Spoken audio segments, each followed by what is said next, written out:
बेटा बहू फटफटनी। बेटा बहू अपने बेडरूम में बातें कर रहे थे। द्वार खुला होने के कारण उनकी आवाज़ें बाहर कमरे में बैठी माँ को भी सुनाई दे रही थी। बेटा, अपने जॉब के कारण हम माँ का ध्यान नहीं रख पाएंगे। उनकी देखभाल कौन करेगा? क्यों ना उन्हें वृद्धा आश्रम में दाखिल करा दें। वहाँ उनकी देखभाल भी होगी और हम भी कभी कभी उनसे मिलते रहेंगे। बेटे की बात पर बहू ने जो कहा उसे सुनकर माँ की आंखों में आंसू आ गए। पैसे कमाने के लिए तो पूरी जिंदगी पड़ी है जी, लेकिन माँ का आशीष जितना भी मिले वह कम है। उनके लिए पैसों से ज़्यादा हमारा संग साथ ज़रूरी है। मैं अगर जॉब न करूं तो कोई बहुत अधिक नुकसान नहीं होगा। मैं माँ के साथ रहूंगी, घर पर ट्यूशन पढ़ाऊंगी, इससे माँ की देखभाल भी कर पाऊंगी। याद करो, तुम्हारे बचपन में ही तुम्हारे पिता नहीं रहे और घरेलू काम धाम करके तुम्हारी माँ ने तुम्हारा पालन पोषण किया, तुम्हें पढ़ाया लिखाया, काबिल बनाया।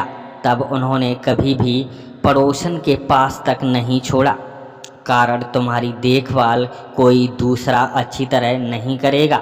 और तुम आज ऐसा बोल रहे हो।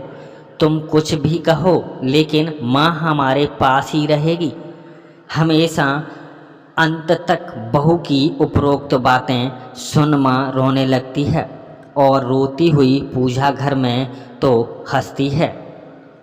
ईश्वर के सामने खड़े होकर माँ उनका आभार मानती है और उनसे कहती है, भगवान, तुमने मुझे बेटी नहीं दी, इस वजह से कितनी ही बार मैं तुम्हें भला बुरा कहती रहती थी, लेकिन ऐसी भाग्य लक्ष्मी देने के लिए तुम्हारा आभार मैं किस तरह मानो भगवान, जो ऐसी सोच की बहू मिली।